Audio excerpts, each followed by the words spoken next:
ఆదికాండం 5వ అధ్యాయము 18వ వచనం నుండి మనం చదువుకుందాం. యెరెదు 162 బ్రతికి హానోకును కనెను. హానోకును కనిన తరువాత యెరెదు 800 ఏండ్లు బ్రతికి కుమారులను కుమార్తెలను కనెను. యెరెదు దినములనియు 962 ఏండ్లు. అప్పుడు అతడు మృతి పొందెను. హానోకు 65 ఏండ్లు బ్రతికి మెతూషెలను కనెను. హానోకు మెతూషెలను కనిన తరువాత 300 ఏండ్లు దేవునితో నడుచుచు కుమారులను కుమార్తెలను కనెను. హానోకు దినములనియు 365 ఏండ్లు. హానోకు దేవునితో నడిచిన తరువాత దేవుడు అతన్ని తీసుకుని పోయాను గనుక అతడు లేకపోయాను. మరొక లేఖన భాగాన్ని మనం చదువుకుందాం. దినవృత్తాంతములు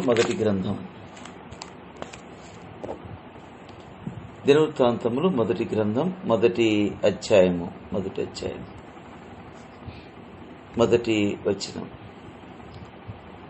ఆదాము, షేతు, ఎనోషు, కేయినాను, మహలేలు, యెరెదు, హానోకు, మెతూషెల, లెమెకు, నోవాహు, షేము, హాము, యాపెతు. లూకా సువార్త 3వ అధ్యాయము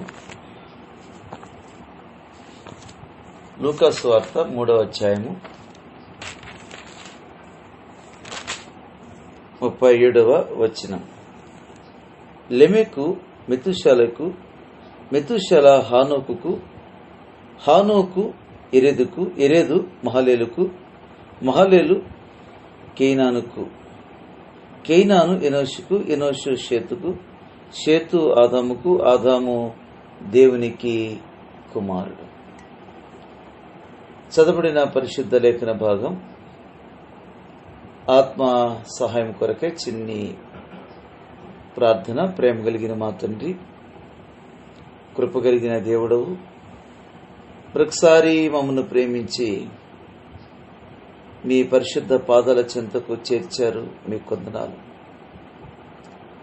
ఇంతవరకు చక్కని పాటల ద్వారా మీరు ఆరాధింపబడ్డారు. మీ వందనాలు.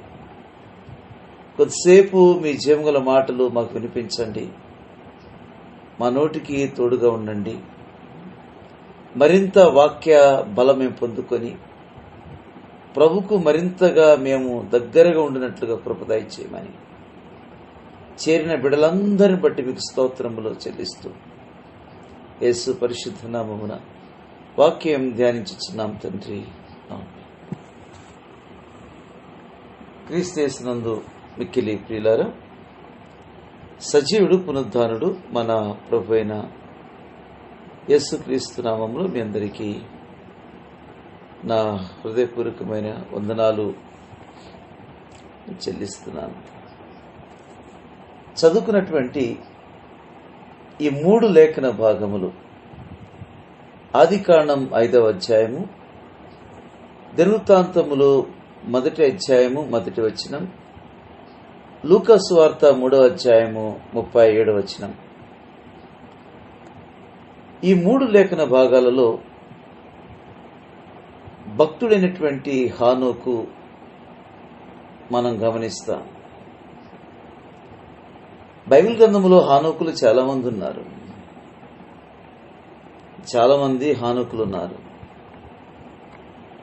దుష్టుడైన హానోకున్నాడు. దేవునితో నడిచినటువంటి హానోకు కనపడతారు. హానోకు జీవితం చాలా విశేషమైనది, చాలా గొప్పది. హానోకు యొక్క నడక చాలా ప్రసిద్ధికెక్కింది. చాలా గొప్ప నడక నడిచాడనే మాట ఆయన జీవితంలో ఎక్కువగా మనం చూస్తూ ఉంటాం. ఈ 3 గ్రంథాలలో చాలా విశేషంగా హానోకు పేరు ప్రస్తావించడం మనం చూస్తూ ఉన్నాం. కేవలం ఆదికాండములో మాత్రమే కాదు, సువార్తలలో మనం గమనించాం. దినవృత్తాంత గ్రంథాల్లో కూడా హానోకు పేరును మనం చదువుకున్నాం. ఈ హానోకు పేరు కలిగిన వారు కయీను కుటుంబంలో ఉన్నారు. కయీను కుటుంబంలో ఈ హానోకు కనపడతాడు. కెతూరా కుటుంబంలో కనపడతాడు. రూబేను కుటుంబంలో కూడా కనపడతారు ఈ హానోకులు. అక్కడక్కడ ఈ యొక్క హానోకులు మనకు కనపడుతూ ఉంటారు. కానీ భక్తుడైన హానోకు ఎదుట ఆ హానోకులు కనుమరుగైపోయారు. ఎందుకు? వారి జీవితంలో నడక లేదు, వారి జీవితంలో ఏమీ లేదు, వారి జీవితంలో స్పెషాలిటీ ఏమి లేదు. పేరుంటే సరిపోతుందా? కాబట్టి మనం ఆ యొక్క మిగతా హానోకుల గురించి మనం మాట్లాడుకోం, కానీ దేవునితో నడిచిన హానోకు గురించి మనం ఆలోచించేస్తే కొంత మన ఆత్మీయ జీవితానికి ప్రయోజనకరంగా ఉంటుందని నేను మీకు మనవి చేస్తున్నాను. చదువుకున్నటువంటి యొక్క ఆదికాండం 5వ అధ్యాయము 18 నుండి 24 వరకు చదువుకున్నాం. హానోకు కొరకు దినవృత్తాంతములు చూసాం, లూకా సువార్తలు చూసాం. అంటే చాలా విస్తారంగా ఆయన కొరకు మాట్లాడారు. అంత మాత్రమేనా? విశ్వాసుల వీరుల పట్టికలో హెబ్రీ పత్రిక 11వ అధ్యాయం, విశ్వాసుల వీరుల పట్టికలో హానోకు పేరును మనం చూస్తాం. ఎక్కడోనండి, ఎక్కడ హానోకు, ఎక్కడ న్యూ టెస్టిమెంట్, ఎక్కడ హెబ్రీ పత్రిక ఆలోచించారు. దేవుని కొరకు జీవించిన విధానం, దేవునితో నడిస్తే ఎన్ని వేల సంవత్సరాలైనా అది మరవబడదు. సహజంగా ఇన్ని వేల సంవత్సరాలు ఎక్కడ హానోకు చెప్పండి, ఎక్కడ అబ్రహాం? అసలు హానోకు అబ్రహాంకి చాలా తేడా ఉంది. కానీ ఇలాంటి వేల సంవత్సరాలు గడిచినప్పటికీ కూడా హానోకు యొక్క పేరును ప్రస్తావించడం, చాలా పాఠాలు హానోకులో మనం నేర్చుకోవచ్చు. హానోకు మీద మనం చేసుకోవాలనుకుంటే దాదాపుగా ఒక 5-6 ఎపిసోడ్లు చేసుకోవచ్చండి దీనిలో. అంటే ప్రతిదీ క్షుణ్ణంగా మనం ఇంకా లేఖనానుసారంగా మనం చూస్తే దాదాపు 1 వీక్ స్టడీ చేసి ఆయన మీద 1 వీక్ కంటే ఎక్కువ కూడా చేసుకోవచ్చు. అంత ప్రత్యేకతలు ఉన్నాయి హానోకు లైఫ్ మీద. ఓకే, మనం గమనిస్తే హానోకు అనే పేరుకు అర్థం వెంటనే మీరు చెప్పేస్తారు, ప్రతిష్ట అని అంటారు. ప్రతిష్ట అని దానికి ఇంకా కొంచెం మనకి ఇంకా దగ్గరగా చూసుకోవాలనుకుంటే సమర్పణ అని కూడా చెప్పుకోవచ్చు. సమర్పణ, సంపూర్ణమైన ఒక అర్థం కాదు, అనేక రకాలైన అర్థాలు అందులో మనం చూడొచ్చు. కాబట్టి ఈ యొక్క పేరుకు ప్రతిష్టత అని అర్థం, అంటే సమర్పణ. ఈ లోకంలో జీవించే మనం కూడా ఒక ప్రతిష్టత కలిగి సంపూర్ణంగా సమర్పించుకుంటే హానోకు వలె ఎంత బ్లెస్సింగ్ కదా! తరతరాలకు మన వంశానికి ఎంత దీవెన. హానోకు అనే పేరుకు ప్రతిష్టత, సంపూర్ణత, సమర్పణ.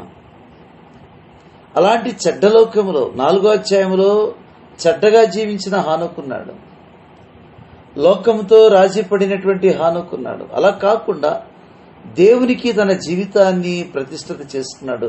చాలా ఎర్లీ స్టేజ్లో 65 సంవత్సరాల్లో చాలా ఎర్లీగా దేవునికి ప్రతిష్ఠిత చేసుకుని 300 సంవత్సరాలు ప్రభుతో నడిచినట్లుగా మనం చూస్తాం. ఆయన అంతా సుదీర్ఘంగా నడిచాడు కాబట్టి చాలా సుదీర్ఘంగా ఆయన గురించి మనం మాట్లాడుకుంటున్నాం. సుదీర్ఘంగా బైబిల్ కూడా మాట్లాడుతుంది. జీవితం, ఆయన పేరుకి అర్థం ప్రతిష్ట. దేవునికి తన జీవితాన్ని ప్రతిష్ఠించి సంపూర్ణమైన జీవితాన్ని లోకంలో జీవించి చూపించేటువంటి గొప్ప వ్యక్తి హానోకు.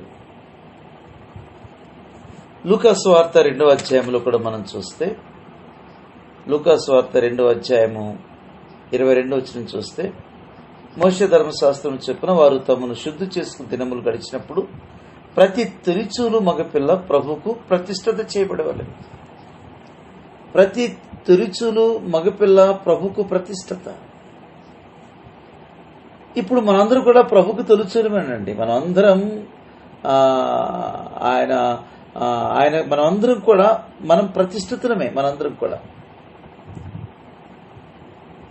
కూడా ప్రభుకి తొలిచూలు లాంటి వారమే. ప్రతి తొలిచూలు పిల్ల ప్రభుకు ప్రతిష్ఠించాలి.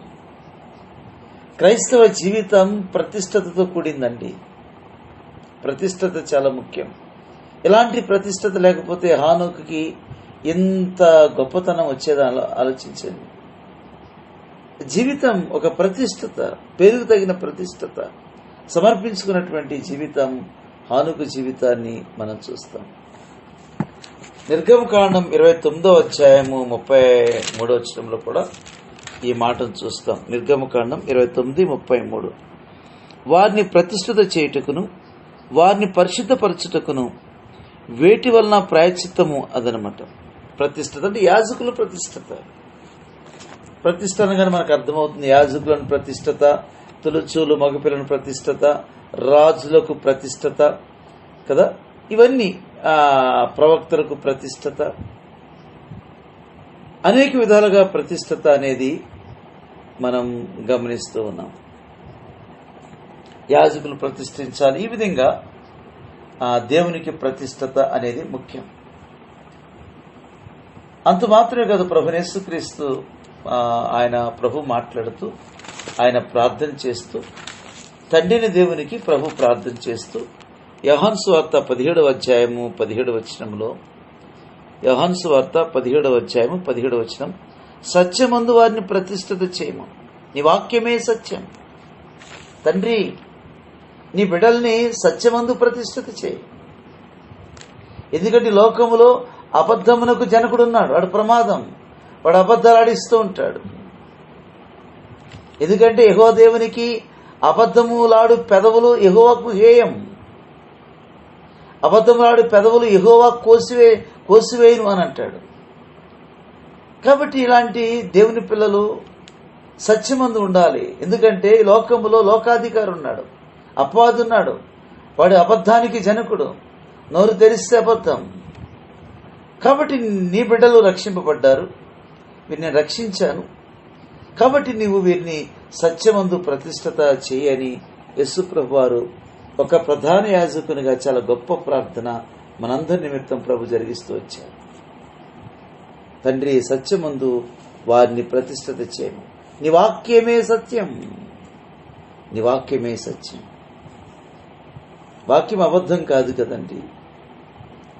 ఎందుకనంటే మనకు పేరు హానోకు అని పేరు లేకపోయినా ప్రతిష్ఠతతో కూడినటువంటి జీవితం క్రైస్తవ జీవితం. హానోకు ప్రతిష్ఠితుడే. తన పేరు ప్రతిష్ఠిత, తన జీవితంలో కూడా ప్రతిష్ఠిత చూస్తాం. ప్రతిష్ఠించుకుని సంపూర్ణంగా ప్రభుకు లోబడిన హానోకును మనం చూస్తాం. తండ్రి, వీరిని సత్యమందు ప్రతిష్ఠిత చేయము, నీ వాక్యమే సత్యం. ఎందుకంటే ప్రభు సత్యం, ఆయన వాక్యం సత్యం. కానీ దేవుని బిడ్డలందరూ కూడా సత్యములో ఉండాలని ప్రభు కోరుతున్నాడు. సత్యములో జీవించాలని మన ప్రభువైన యేసుక్రీస్తు ఆశించటం చాలా విశేషమైనది. కాబట్టి దేవుని బిడ్డలారా, ఈ యొక్క మాటకు అర్థం మొదటగా మనం చూసాం. ఈ ఫస్ట్ పాయింట్ మనం ముగిస్తా ఉన్నాం. ఎందుకనంటే ఆయన ప్రతిష్ఠించుకున్న తర్వాతనే నడిచాడు అనే మాట మనం చూసాం. ప్రతిష్ఠించుకోకుండా నడవటం చాలా కష్టం. అతడు ప్రతిష్ఠించుకున్నాడు కాబట్టి చక్కగా ఆయన యొక్క నడకను మనం చూస్తాం. ఆయన సంపూర్ణంగా సమర్పించుకోవటం, ఎంత విశేషమైనటువంటి భాగ్యమో కదా. ప్రతిష్ఠించుకుంటే, సమర్పించుకుంటే ఈ లోకంలో ఎంత ఆశీర్వాదం కదండి. ఆయనను ఆరాధించుటలో, ఆయనను సేవించుటలో, ఆయనను మహిమపరచుటలో ఎంత భాగ్యమో ఆలోచించేయండి. ఇక్కడ మనం కొన్ని విషయాలు మనం గమనిస్తే, హెబ్రీలకు రాసిన పత్రిక 11వ అధ్యాయము, హెబ్రీలకు రాసిన పత్రిక 11వ అధ్యాయము 5వ వచనములో విశ్వాసమును బట్టి హానోకు అని అంటాడు. అంటే విశ్వాసమును బట్టి హానోకు అసలు ఎంత పూర్వకాలం అండి. ఆయనకు విశ్వాసం గురించి హెబ్రీ గ్రంథకర్త పరిశుద్ధాత్ముడు రాస్తున్నాడు. ఆయనకు విశ్వాసం మాట్లాడుతున్నాడు. ఆయనకు విశ్వాసం అంటే ఆ కాలంలో కొన్ని వేల సంవత్సరాల కాలం. హానోకు కాలం చిన్న కాలం కాదండి అది. అప్పుడు అబ్రహాం ఎక్కడున్నాడో తెలియదు, ఎవరెక్కడున్నారో తెలియదు, ఏమో తెలియదు. అలాంటి పరిస్థితులలో ఆయనకు విశ్వాసం. మనం నిన్న మొన్న మనకు విశ్వాసం గురించి తెలుసు. విశ్వాసం తెలిసినా విశ్వాసములో నడవలేకపోతున్నాం. కానీ భక్తుడు విశ్వాసమును బట్టి అని అంటాడు. అసలు ఆ దినాల విశ్వాసం ఎంత విశేషమైనది కదా. అన్ని దొరుకుతాయి అప్పుడు వాళ్ళకి. అన్నీ పెద్ద జనాభా కూడా లేరు కదండి. పెద్ద జనసంద్రత అనేది కూడా పెద్ద ఏముండదు. అతనికి విశ్వాసం.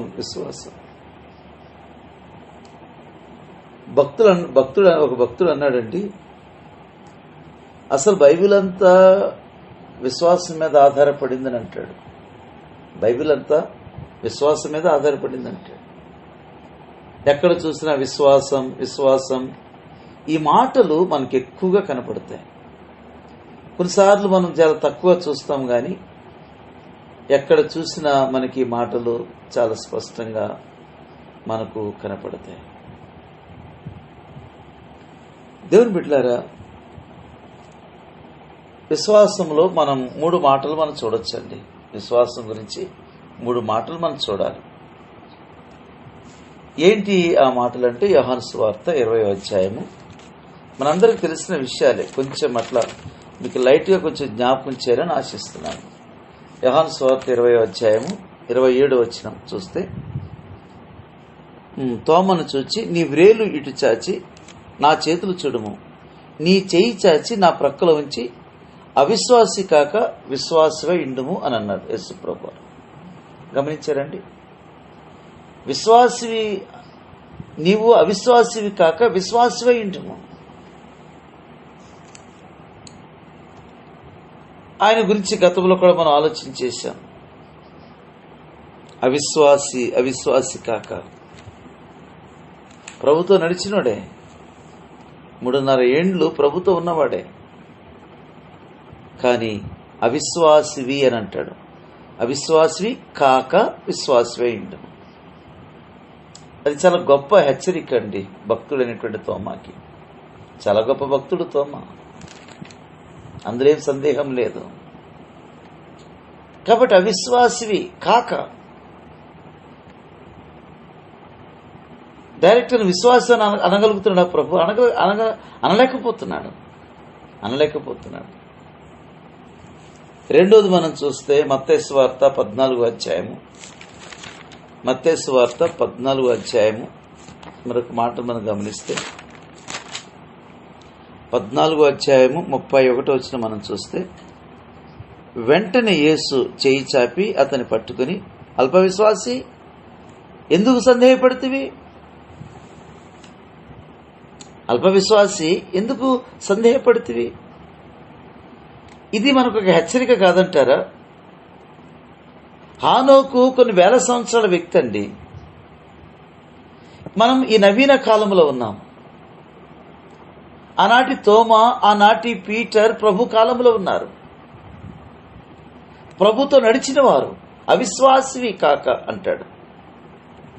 ఇక్కడ పీటర్ గురించి అన్నాడు, అల్పవిశ్వాసి ఎందుకు సందేహపడుతీవి?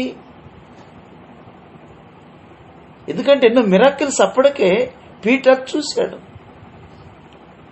అనేకమైనటువంటి అద్భుతాలు, అనేకమైనటువంటి వండర్స్ పీటర్ తన జీవితంలో చూశాడు. అందుకే ప్రభు వారితో ఆ మాటలు మాట్లాడుతున్నాడు. అల్ప విశ్వాసి ఎందుకు సందేహపడతివి అనే మాట. యాకోబు పత్రిక 2వ అధ్యాయము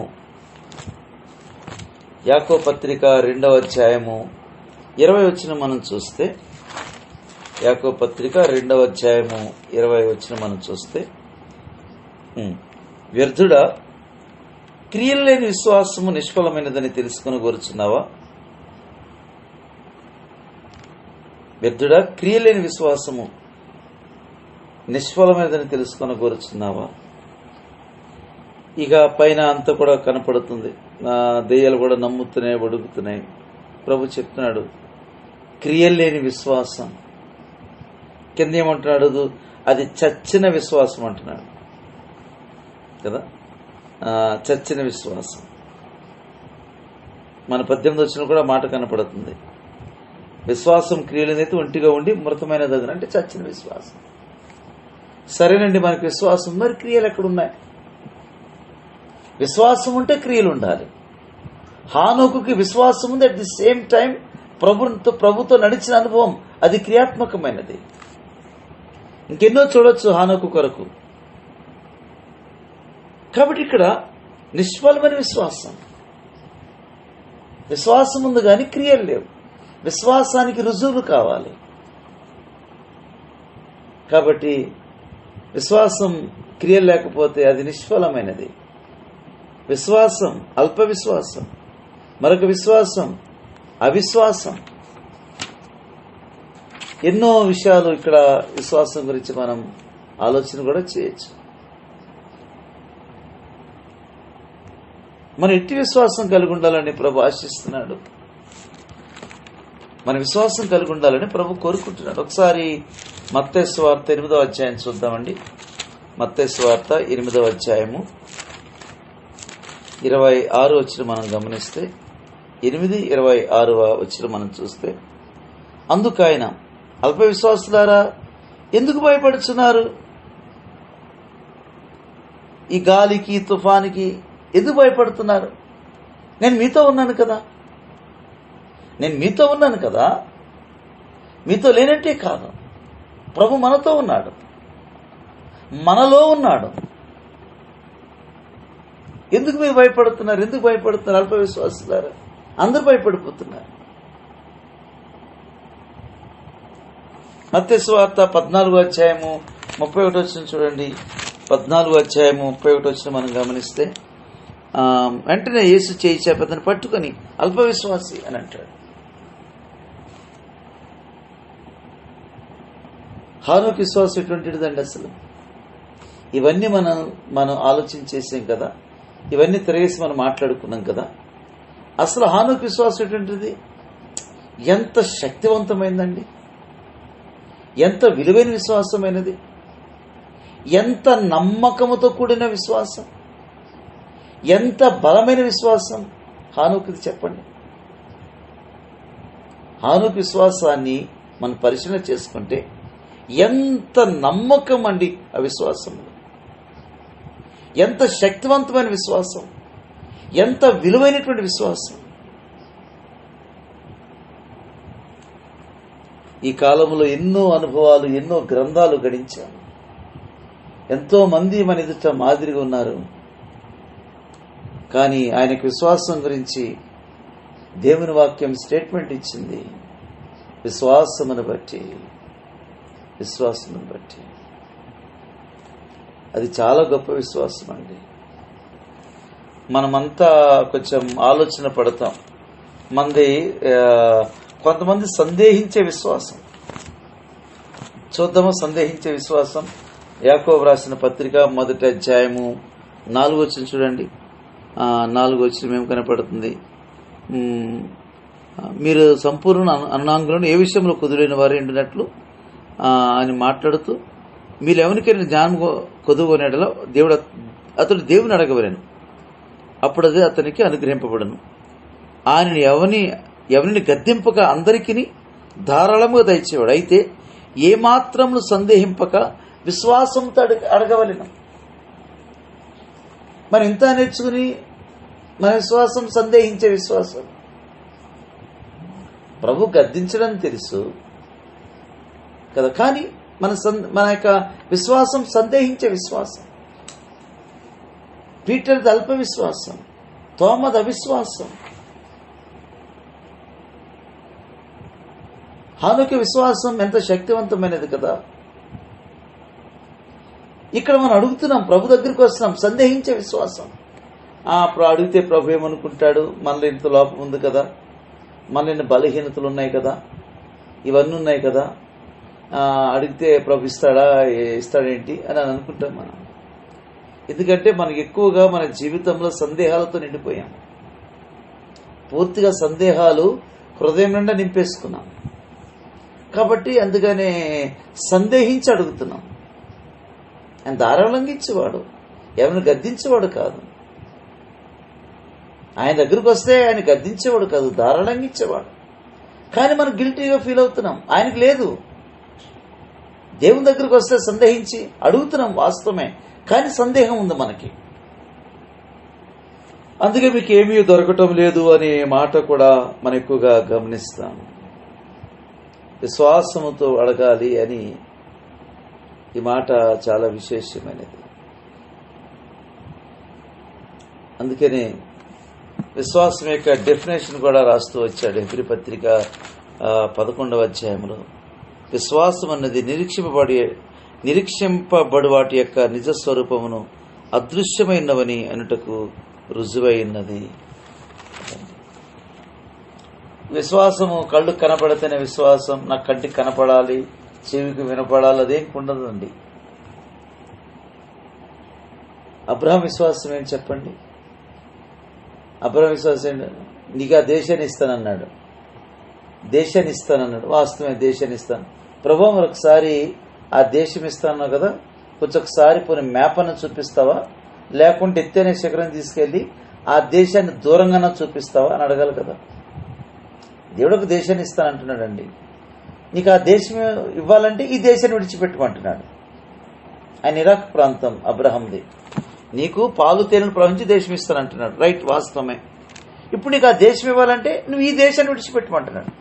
అదేంటి ప్రభువా, నేను ఈ దేశాన్ని విడిచిపెట్టాలంటే ముందుగా నువ్వు ఆ దేశాన్ని నాకు చూపించాలి కదా. ఆ దేశాన్ని చూపించకుండా నువ్వు ఈ దేశాన్ని విడిచిపెట్టమంటే అదేనండి నిరీక్షింపబడే వాటి యొక్క నిజస్వరూపము. అదే గొప్పది. తోమతో అదే చెప్తున్నాడు. తోమా, నువ్వు ఎందుకు అవిశ్వాసుకున్నావు? అవిశ్వాసి కాకుండా విశ్వాసం ఏండు. రైట్, ఓకే, చేతులు పెట్టు. నువ్వు పెట్టాలనుకుంటున్నావు కదా, నీ వేళ్ళు నా గాయాల్లో పెట్టాలనుకుంటున్నావు, పెట్టాయా, పెట్టు అన్నాడు. గుండె భద్రైపోయింది. నా దేవా, నా ప్రభా, మై లార్డ్, మై గాడ్ అని ఆరాధన చేశాడు. దేని బిడ్డలారా, కొన్నిసార్లు నాకు కనపడాలండి అంటాడు.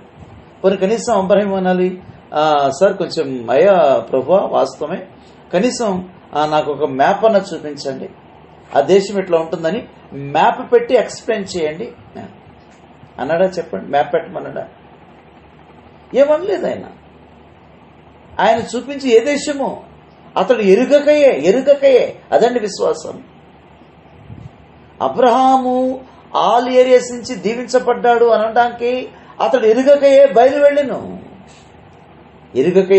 వెళ్ళాను. భక్తుల విశ్వాసం ఎంత గొప్పదో ఆలోచించారా? ఎంత శక్తివంతమైనటువంటి విశ్వాసమో ఆలోచించారా? కాబట్టి హానోకు చాలా గొప్ప విశ్వాస వీరుడిగా మనకు కనపడుతున్నాడు. అతని విశ్వాసం దేవుని వాక్యం కొనియాడుతుంది. చాలా విలువైందండి విశ్వాసం. రెండవది ఆది కాండం. నెంబర్ 1 విశ్వాసం చూసాం, విశ్వాస వీరుడిగా చూసాం. రెండవది మనం చూస్తున్నాం ఆది కాండం 5వ అధ్యాయము 22వ వచనం మనం చూస్తే, హానోకు మెతూషెలను కనిన తరువాత 300 ఏండ్లు దేవునితో నడుచొచ్చు. అంటే రెండవది హానోకు దేవునితో నడిచిన వాడండి. మొట్టమొదటి చూస్తే అతనికి విశ్వాసం. రెండవది హానోకు దేవునితో నడిచినవాడు. 800 ఏండ్లండి, 300 ఇయర్స్, 300 సంవత్సరాలు. కష్టం అంటారా మరి సులువు అంటారా? ఆలోచించాలి. చాలా సులభం అని చెప్తున్నాడండి. చాలా ఈజీ దేవునితో నడవటం అని చెప్తున్నాడు. ఎందుకంటే 100 సంవత్సరాలు 50 సంవత్సరాలు నడిచాడనంటే మనం పెద్దగా పట్టించుకోపోదాం. 300 సంవత్సరాలు సుదీర్ఘమైనటువంటి నడక. అంటే హానోకు దేవునితో నడిచాడనంటే చేయి పట్టుకుని నడవటం కాదండి. మనం మార్నింగ్ వాకింగ్కి వెళ్తాం కదా, 2-3 కలిసి, అట్లా కాదు. దేవునికి చిత్తం, ఆయన ప్రణాళిక, దేవుడు చెప్పినట్లు, దేవుడు ఏ విధంగా నడుచుకున్నాడో ఆ విధంగా అది నడుచుకోవటం అన్నమాట. అది మనం గమనించాలి. అందుకనే పేతురు రాసిన మొదటి పత్రిక 2వ అధ్యాయము 20 అంటాడు, క్రీస్తు తన అడుగుజాడలను నడుచుకోవాలని మనకేం చేశాడు? అడుగుజాడలు మనకు ఉంచిపోయాడు ఈ భూమి మీద. మనమందరము ఆయన అడుగుజాడలను నడుచుకోవాలని మనకు మాదిరి ఉంచిపోయాడు. యేసు ప్రభు ఏముంచిపోయాడనంటే, పీటర్ అంటాడు, ఆయన తన అడుగుజాడలు విడిచిపెట్టాడు అంటాడు. అడుగుజాడలు అంటే దేవుని చిత్తం చేయటమేనండి, దేవుని ప్రణాళిక చేయటమే. అడుగుజాడలు అంటే అవే. ఆయన అడుగులలో మన అడుగులు వేయటం, ఆయన చిత్తములు, ఆయన వాక్యములో ఆయన చెప్పింది చేయటం, ఆయన విడిచిపెట్టమని విడిచిపెట్టడం. అదే హానోకు జీవితంలో మనం చూస్తాం. అనేక మంది భక్తులు నడిచారండి. దేవునితో నడిచిన భక్తులు చాలా మంది ఉన్నారు బైబిల్ గ్రంథంలో. పౌలు అన్నాడు, నేను దేవుని పోలి నడుచుకున్నట్లా మీరు నన్ను కూడా పోలి నడుచుకున్నాడు అన్నాడు. పౌలు గారు, నేను దేవుని పోలి నడుచుకున్నాను, మీరు కూడా నన్ను పోలి నడుచుకోండి. ఆనాడు హానోకుకు మాత్రమే కాదు, క్రొత్త నిబంధన గ్రంథంలో భక్తులు కూడా నడుచుకున్నారు. నేను ఆయన పోలి నడుచుకున్నాను, ఆయన అడుగుజాడలలో నేను నడుచుకున్నాను, మీరు కూడా నడుచుకోనండి అని చెప్తున్నాడు. అదండి నడిచే అనుభవం అది. అనేక మంది భక్తులు నడిచారు. కొన్నిసార్లు నడక కుంటిపడింది. ఎవరికి? అబ్రహాముకి. ఆదికాండం 17వ అధ్యాయము 1వ వచనం మనం చూస్తే, అబ్రహామా, మరి నేను దీవించాలనుకుంటున్నాను, నువ్వేదో అనుకుంటున్నావు, దేవుడు చేయలేడేమో ఈ పని అనుకుంటున్నావేమో. అయితే గుర్తుపెట్టుకో, 17వ అధ్యాయము 1వ వచనం, అబ్రహాము 99 ఏండ్ల వాడైనప్పుడు యెహోవా అతనికి ప్రత్యక్షమై, నేను సర్వశక్తుల దేవుడను, నా సన్నిధిలో నడుచుచు నిందారహితుడు అయిండును. ఈ మాట హానోకు దేవుడు అని చెప్పాడండి. హానోకు ఈ 300 సంవత్సరాలలో నిందారహితుడు అయిండుమా అని చెప్పాడు ఎప్పుడన్నా? చెప్పలేదు. ఇక్కడ 75 సంవత్సరాలప్పుడు అబ్రహాం పిలువబడ్డాడు. పిలువబడిన 25 సంవత్సరాలకి చెప్పాడు, అబ్రహామా, నీవు నా సన్నిధిలో నడవాలనుకుంటున్నావు, నా సన్నిధిలో నడక ప్రారంభించావు. నా సన్నిధిలో నడక నిందారహితమైన నడక, మచ్చలతో డాగులతో కూడిన నడక కాదు. నేను సర్వశక్తి గల దేవుడను, నేను ఆల్మైటీ. కాబట్టి నీ నడక నిందారహితంగా ఉండాలి. ఈ మాట హానోకుకు చెప్పాలండి. అసలు యాక్చువల్గాను హానోకున కాలం ఎలాంటి కాలం? భ్రష్టత్వం కదండి.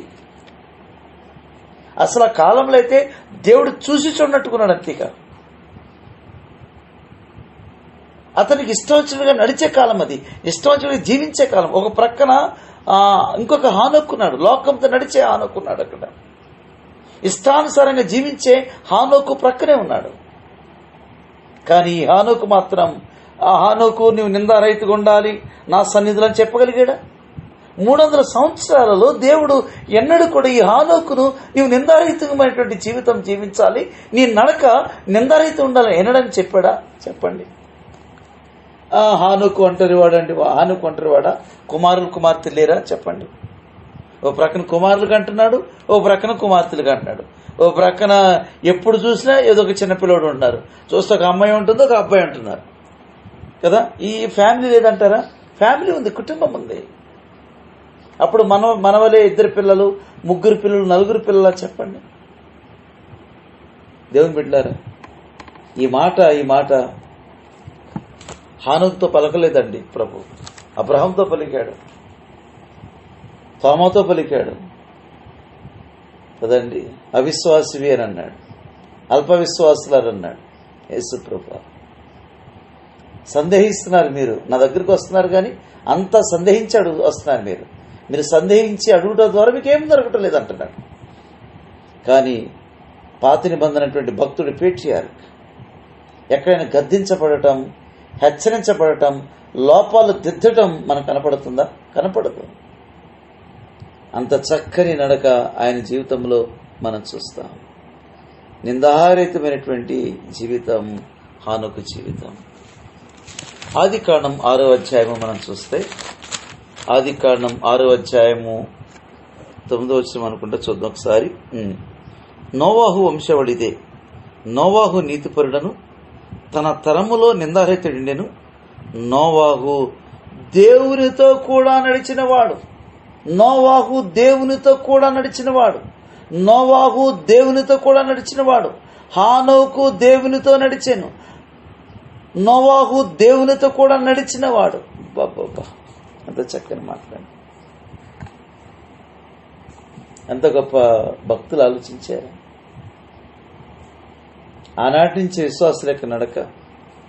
తర్వాత అబ్రహాం కూడా నడిచాడు కదండి, నిందారహితమైన నడక నడిచాడు. తర్వాత అందుకే దేవుని బిడ్డలారా, తన అడుగుజాడలందు మనం నడుచుకోవాలని మనకు మాదిరి నడక మన ప్రభువైన యేసుక్రీస్తు చూపించారు. మాదిరి నడక ఈ మాదిరి నడుచుకోండి అని చెప్పాడు. ఒక మాదిరి నడకను చూపించాడు. ఒకవేళ దేవుడు ఇలాగా చెప్తేనేమో ఓకే, ఒకవేళ మనం చేయలేకపోవచ్చు. ఇప్పుడు హానోకుకి మాదిరి నడక ఏమని చూపించాడు ప్రభు? కాదు.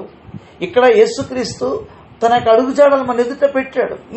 ఈ విధంగా ప్రభు భూమి మీద నడిచారు అని మనకు చూపిస్తున్నాడు. ఇక్కడ ఎంత భాగ్యవంతులు అండి హానోకు కంటే. తెస్సలోనిక సంఘానికి దైవజన పౌలు ఘాటైన హెచ్చరిక ఇచ్చాడండి. చాలా ఘాటైన హెచ్చరిక ఇచ్చాడు. తెస్సలోనిక రాసిన మొదటి పత్రిక ఒకసారి చూద్దాము. తెస్సలోనిక రాసిన మొదటి పత్రిక 4వ అధ్యాయం అనుకుంటాను, ఒకసారి చూద్దాం. 4వ అధ్యాయము 12వ వచనం. సహోదరులారా, మీరు ప్రేమ యందు మరి ఎక్కువగా అభివృద్ధి నొందుచుండవలనని సంఘమునకు వెలుపటి వారి ఎడల మర్యాదగా నడుచుకొనొచ్చు. సంఘమునకు వెలుపటి వారి ఎడల మర్యాదగా నడుచుకొనొచ్చు. క్రైస్తవ జీవితం మర్యాదతో కూడిన నడక. సంఘములో మర్యాద నడుకుంటుంది, వెలుపల మర్యాద ఉండాలి. ఆ నడక ముఖ్యం. సంఘంలో నడిచే నడక కంటే వెలుపటి వారిడల నీవు మర్యాదగా నడవాలి. నీ నడక మర్యాదగా ఉండాలి. నీ ప్రక్కింటి వారి ఎదుట మర్యాదగా ఉండాలి నీ నడక. నీ ఆఫీస్లో కొలీగ్స్ మధ్య మర్యాదగా ఉండాలి నీ నడక. నీ బిజినెస్లో నీ యొక్క బిజినెస్ మధ్య నీ నడక మర్యాదగా ఉండాలి. నీ డ్యూటీస్లో నీ నడక మర్యాదగా ఉండాలి. నీ స్కూల్లో మర్యాద నడక. కుటుంబ జీవితంలో భార్య మర్యాద నడక, భర్త మర్యాద నడక, బిడ్డలు మర్యాద నడక. అదండి మర్యాద నడక. ఎందుకనంటే ఆయన నడకను చూపించాడు మనకి. తన అడుగుజాడలందు నడుచుకోవాలని మనకొక చక్కని మాదిరికరమైనటువంటి నడకను చూపించాడు. నేను అలాగే నడుస్తానంటే కాదండి. అలా నడుస్తానంటే ఎప్పటికీ కూడా విశ్వాసవీరుడు కాలేవు. ఎప్పుడు కూడా దేవునితో మనం నడవలేము. ఎందుకంటే ఎందుకు వెలుపటి వారి మర్యాద అంటే వారు తెలుసుకోవాలి వీరు ప్రభు పిల్లలని ఎలా తెలుసుకుంటారు? మనం మర్యాదగా నడుచుకున్నప్పుడే వీరు దేవుని పిల్లలు కాబట్టి ఇంత మర్యాద నడుచుకుంటున్నారు అని ఇతరులు గ్రహిస్తారండి. ఒకవేళ మనం గుర్తించకపోయినా, మనల్ని అపార్థం చేసుకున్నా, ఎదుటివాడు ఏమనుకున్నప్పుడు కూడా వారికి అర్థమవుతుంది వీరు దేవుని పిల్లలు, వీరు ప్రభు పిల్లలు కాబట్టి మనం ఎంత ఉన్నప్పుడు కూడా వీరు మర్యాద నడక ఉంది, వీరికి ఒక చక్కని మర్యాద ఉన్నదని ఇతరులకు అర్థమై క్రీస్తును చూస్తారు. మనలో క్రీస్తును చూస్తారు. అదండి మర్యాదగా ఉండాలి మన నడక. మర్యాద అన్యులు ఎదుర్చారు. సంఘంలో మనం నడుస్తాం, ప్రైజ్ లార్డ్ అండి, వందనాలండి, వందనాలు పాస్టర్ గారు, వందనాలు అయ్య గారు అని అంటాం, బాగుంటుంది. కానీ వెలుపటి వారి ఎడల అది చాలా విశేషమైనది. కానీ ఆ ప్రక్కన 4వ అధ్యాయంలో ఉన్నారండి, హానోకు గుంపు ఉందండి. ఎంత మర్యాదగా నడిచేయడం, ఎంత మర్యాద నడకండి. హానోకు జీవితం మనం చూస్తే 1 వీక్ ఆలోచిస్తే చాలా బాగుండేది. కానీ చూద్దాం, ఇప్పటికైతే మనం ముగించేసుకుంటాం. ప్రక్కన ఉన్నటువంటి ఆ ఫ్యామిలీస్, ఎన్నో ఫ్యామిలీస్ ఉన్నాయి. కానీ ఆ వెలుపటి వారిడల ఎంత మర్యాద నడక, ఎంత మర్యాద నడక. గొడవలు, కొట్లాట్లు, పంచాయతీలు, యుద్ధానికి వెళ్ళటం, ఇది మాకు దేవుడిచ్చాడు, ఇది మాకు ఇచ్చాడు, మా ప్రభు ఇచ్చాడు, ఇది మా యెహోవా దేవుడు కదా, ఇవన్నీ గొడవలు పెట్టి హంగామాలు చేసింది, పంచాయతీలు చేస్తే ఉంటుందండి. అక్కడ ఏం కనపడదు. అక్కడ మర్యాదగా అదండి. ఒక డిగ్నిటీ మెయింటైన్ చేశాడండి హానోకు. ఒక డిగ్నిటీ మెయింటైన్ చేసి అనేకులను ప్రభు వైపు త్రిప్పడానికి ఆకర్షించాడు. ఒకవేళ హానోకు ఏమి సంపాదించలేకపోవచ్చు, కానీ దేవుడు సంపాదించాడు. దేవునితో ఆయన యొక్క నడకను మనం గమనిస్తాం. కాబట్టి అది 3 విషయాలు నేను మీకు చెప్పాను.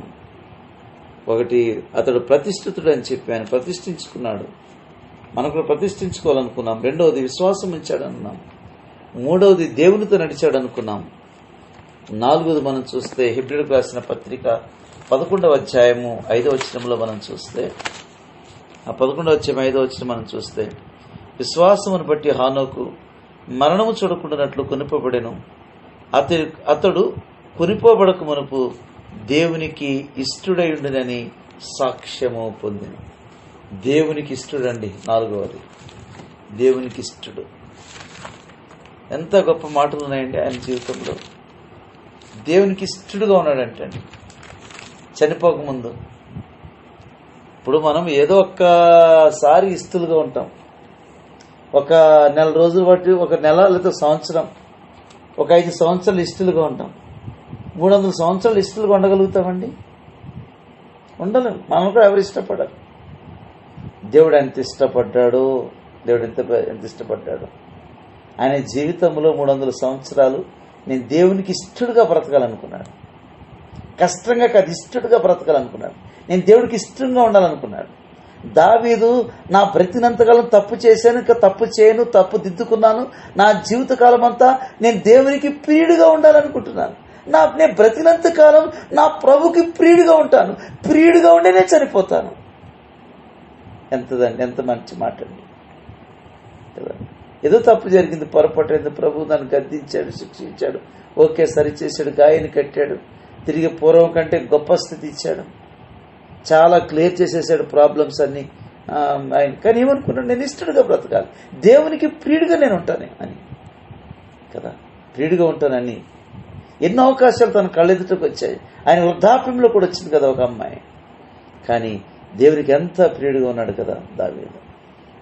హానోకు దేవునికి ఇష్టడుగా నేను ఇష్టడుగా ఉండాలి, దేవునికి ఇష్టడుగా. మనం ఇతరులకు ఇష్టడుగా ఉండాలని ప్రయత్నం చేస్తాం, దేవునికి కాకుండా. మనం దేవునికి ఇష్టడుగా ఉంటే అందరికి ఇష్టలుగా ఉంటాం. ఈమె నాకు ఇష్టరాలన్నాడు ప్రభు ఒక చోట, ఇష్టరాలు. కాబట్టి ప్రభుకి ఇష్టడుగా బ్రతికాడంటాడు. హానోకు చనిపోయినప్పుడు ఎంత ఇష్టడో దేవునికి ఇష్టడే. కాబట్టి హానోకు వచ్చేసేవా నా దగ్గరికి అని చెప్పాడు. దేవుడు వదులుకుంటాడు, ఇష్టాన్ని వదులుకోడు. సంవత్సరం కాదు, 2 సంవత్సరాలు కాదు, 3 సంవత్సరాలు కాదు. మన పరమ ప్రభుకి ఇష్టడుగా బ్రతికాడు. మన కుటుంబంలో కూడా ఇష్టలుగా బ్రతకాలండి. భార్య భర్తకు ఇష్టరాలుగా ఉండాలి, భర్త భార్య పట్ల ఇష్టడుగా ఉండాలండి, పిల్లలు ఇష్టలుగా ఉండాలండి, దేవునికి ఇష్టలుగా ఉండాలి, ప్రక్కింటి వారికి ఇష్టలుగా ఉండాలి. మనం దేవునికి ఇష్టడై ఎంత మంచి మాట ఆలోచించారు.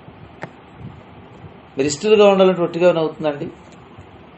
ఇక్కడి నుంచి నేను ఇష్టం అంటే మరి ఇష్టలుగా ఉంటే కొన్ని నియమాలు పాటించాలి. సామెతల గ్రంథం 11వ అధ్యాయము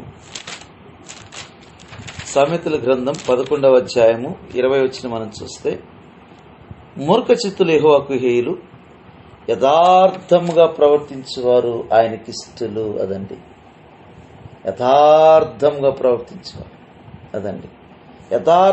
ప్రవర్తించేవారు ఆయనకిష్టలు.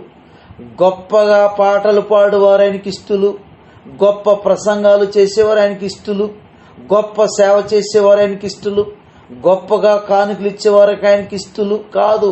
యథార్థవంతులు, ఇంటిగ్రిటీ, యథార్థవంతులు ఆయనకి ఇష్టలు. అది ముఖ్యమండి. అసలు ఇది లేకుండా దేవునికి ఏదో ఇష్టలుగా ఉండడానికి రకరకాల ఆశ చూపిస్తే ఏమండి, ఆలోచించారా? అలా ఉండలేం. యథార్థవంతులు, ఇంటిగ్రిటీ. ఆ టైంలో ఇంటిగ్రిటీ ఏంటంటే చెప్పండి ఒకసారి. బేరీజ్ వేస్తే ఎక్కడ హానోకు, ఎక్కడ న్యూ టెస్టిమెంట్ ఆలోచించాలి. యథార్థత. తన కుమార్తెలు ఎదుట యథార్థత, తన కుమారులు ఎదుట యథార్థత, సొసైటీ ఎదుట యథార్థత, దేవుని ఎదుట యథార్థత, తన భార్య ఎదుట యథార్థత. యథార్థవంతులు ఆయనకి ఇష్టలు. యథార్థం. భార్య యథార్థంగా ఉండాలి, భర్త యథార్థంగా ఉండాలి, బిడ్డలు యథార్థంగా ఉండాలి, ఆఫీసులో యథార్థంగా ఉండాలి, సంఘంలో యథార్థత ఉండాలి, దైనందిన జీవితంలో యథార్థత. యథార్థవంతులు ఆయనకి ఇష్టలు. సామెతల గ్రంథం అదే 12వ అధ్యాయం చూడండి. 12వ అధ్యాయం 22వ వచనం మనం చూస్తే ఏముంటుంది? సత్యవర్తులు ఆయనకి ఇష్టలు. పైన ఏముంది? అబద్ధములాడు పెదవులు యెహోవాకు హేములు అన్నారు. కింద ఏమన్నాడు? సత్యవర్తులు ఆయనకి ఇష్టలు, యథార్థవంతులు ఆయనకి ఇష్టలు, సత్యవర్తులు ఆయనకి ఇష్టలు. తండ్రి, నీవు నాకు ఇచ్చావు, వీరిని సత్యమందు ప్రతిష్ఠిత చేయము. ఎందుకంటే సత్యవర్తులు ఆయనకి ఇష్టలు, యథార్థవంతులు ఆయనకి ఇష్టలు. ఏమనుకుంటే చాలా మంచోడండి, మా యథార్థత ఉన్నదా? సత్యం ఉన్నదా? సత్యవంతులు ఆయనకి ఇష్టలండి. యథార్థత ఆయనకి ఇష్టమండి. ఇష్టం కాబట్టి ఇంకా ఈ విధంగా మనం ఎన్నోసార్లు మనం చూసుకోవచ్చు. కొన్నిసార్లు మనం మనసు కఠిన చేసుకుంటాం. ఇక్కడ ఒక మాట అంటాడు, మనసును మెత్తగా చేసుకున్నటువంటి దావీదు ఏమంటాడనంటే, విరిగిన మనస్సే దేవునికి ఇష్టమైన బలాలు అంటాడు. 51వ కీర్తన 17వ వచనంలో. ఎవరు అంటే విరిగిన మనస్సు కఠినం చేసుకోకూడదండి. వాక్యం చెప్పేటప్పుడు మనసు కఠినం చేసుకోకూడదు, మనసు లావు చేసుకోకూడదు, మనసు నచ్చుకోకూడదు, విరగాలి మనసు. ఎస్, కరెక్టే, ప్రభు నా కొరకే మాట్లాడారు, నన్ను దిద్దుతున్నారేమో, నన్ను సరి చేస్తున్నారేమో, నేను నేను సత్యవంతుడిగా ఉండాలని కోరుకుంటున్నాడేమో, ఇంకా నాలో యథార్థతను ప్రభాషిస్తున్నాడు. మనసు విరగాలి, కానీ మనసు కఠినం చేసుకుని బాధపడి ఈ విధంగా కుమిలిపోతే అది నష్టం మనకి. ఎందుకనంటే దావీదు తన మనసును విరగొట్టుకున్నాడు. విరిగిన మనసు నీకు ఇష్టమైంది, నేను ఎన్ని బలు అర్పించినా నీకు ఇష్టం లేదు, నా మనసు విరిగింది. ఎస్, కరెక్టే, నువ్వు ఆ గొర్రెవి నీవే, ఆ గొర్రె పిల్లవి నీవే, ఆ వ్యక్తివి నీవే అని అన్నప్పుడు ఎస్ అవును నేనే అని అన్నాడు. గొర్రెపిల్ల కథ గురించి చెప్పాడు కదండి నాతాను ప్రవక్త, ఆ మనుష్యుడు నీవే అని. కఠినం చేసుకున్నాడు ఆయన మనసును? కఠినం చేసుకోలేదు. వాక్యం చెప్పేటప్పుడు, వాక్యం మనం అర్థం చేసుకునేటప్పుడు మనసును కఠినం చేసుకోకూడదు. మనసు కఠినం చేసుకుంటే మన జీవితంలో ఎలాంటి మేలు కలగదనే విషయాన్ని మనం జ్ఞాపకం చేసుకోవాలి.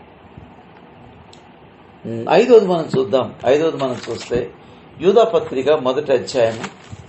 ప్రకటన గ్రంథం ముందుండేది యూదా పత్రిక ప్రకటన గ్రంథం ముందుంటుంది. యూదా పత్రిక 14వ అధ్యాయం చూద్దామండి. ఆదాము మొదలుకొని 7వ వాడైన హానుకు కూడా వీరిని గూర్చి ప్రవచించి ఇట్లా, నేను వీరిని గూర్చి అంటే పైన లిస్ట్ ఇచ్చాడు, దుర్బోధకులు లిస్ట్ ఇచ్చాడండి. మనం కూడా దుర్బోధకుల గురించి తెలుసుకోవాలి, జరగబోయే సంగతుల గురించి చెప్పాడు ఆయన. ఇది చాలా పెద్ద సబ్జెక్ట్, మనం చెప్తే చాలా బాగుంటుంది, కానీ ఇది వన్ వీక్లో కూడా అయ్యే పని కాదండి. ఇది జరగబోయే సంగతులు వీరిని గూర్చి గమనించారు. అక్కడ ఎంత చక్కని మాట ఆలోచించారు, వీరిని గూర్చి చెప్పడం అనేది.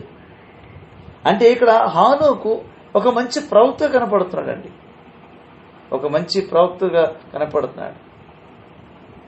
జరగబోయే సంగతులు చెప్తున్నాడు. దుర్బోధకులు, వారి యొక్క లక్షణాలు, వారి జీవితం ఎంత స్పష్టంగా వివరించాడు హానోకు.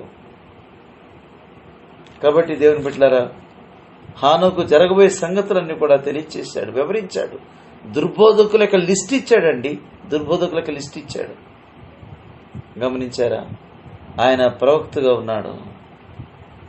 6వది మనం చూస్తే 5వ అధ్యాయము ముగించేసుకుందాం. 5వ అధ్యాయము 24 వచ్చిన మనం చూస్తే, ఆదికాండం 5వ అధ్యాయము 24 వచ్చిన మనం గమనిస్తే, హానోకు దేవునితో నడిచిన తరువాత దేవుడు అతన్ని తీసుకుని పోయాను గనుక అతడు లేకపోయాను. 6వ సత్యం, హానోకు శరీరముతోనే ఆరోహణమైపోయాడండి. శరీరంతో ఆరోహణమైపోయాడు. చూశారు ఎంత విశేషత అండి. మొత్తం శరీరంతో వెళ్ళిపోయాడండి. ఇక భూస్థాపన పనిలేదు ఇక ఆయనకి. శరీరంతో కొనిపోబడిను కదండి. మృతి చెందిన కాదు, కొనిపోబడిను. ఏలియా కొనిపోబడ్డాడు, మనందరూ తెలిసిన విషయమే. మోసేసు అయితే ఏం చేశాడు? చనిపోయాడు, సమాధి చేయబడ్డారు. ఆ సమాధి ఎక్కడుందో తెలియదు కానీ సమాధి చేయబడింది. ఏలియా రథముల చేత కొనిపోబడ్డాడు. ఇక్కడ ఈయన ఆరోహణమైపోయాడు.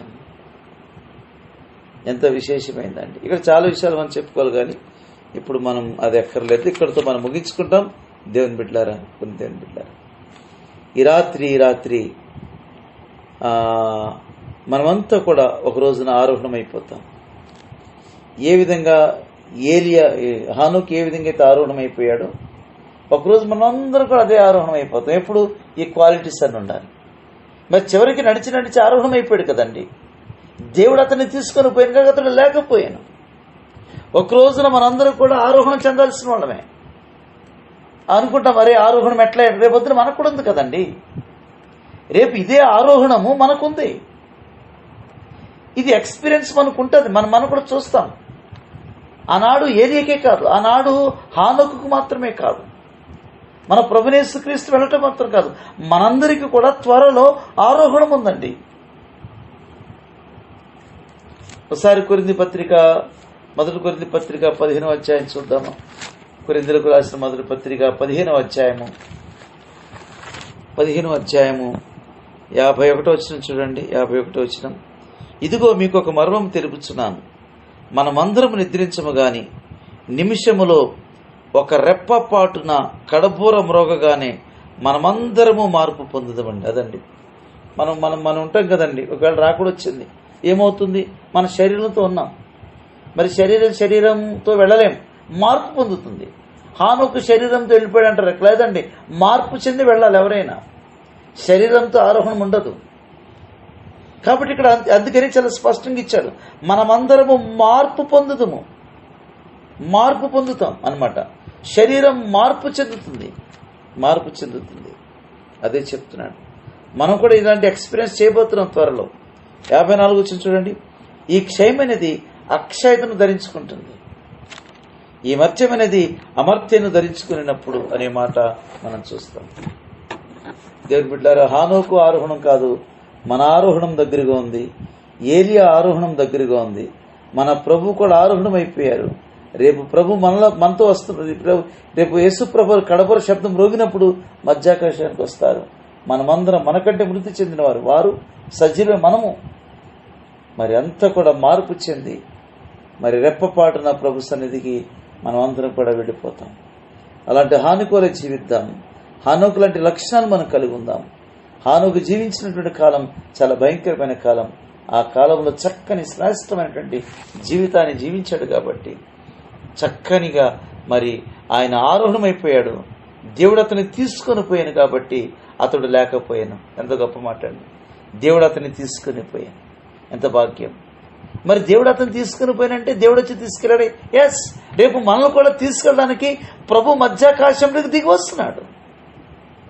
మనం తీసుకెళ్ళడానికి నేను వస్తాను, మీకు స్థలం సిద్ధపరుస్తున్నాను, ఆ స్థలం పూర్తి అయిపోయిన తర్వాత నేను వచ్చి మిమ్మల్ని తీసుకుని వెళ్తాను అన్నాడు. నిజమే, మనం తీసుకెళ్తాం. అలాంటి అనుభవంలో ఉన్నాం. అలాంటి చక్కని విశ్వాసముతో అలాంటి ఇష్టముగా నడిచి దేవుని కృపలకు పాత్రులవుదాం. పరిశుద్ధాత్మ దేవుడు అట్టి హానోకు యొక్క చక్కని శ్రేష్టమైన జీవితం మనకివ్వాలని ప్రభాషిస్తున్నాడు. దైవాశీస్సులు మీకు తెలియజేస్తున్నాను.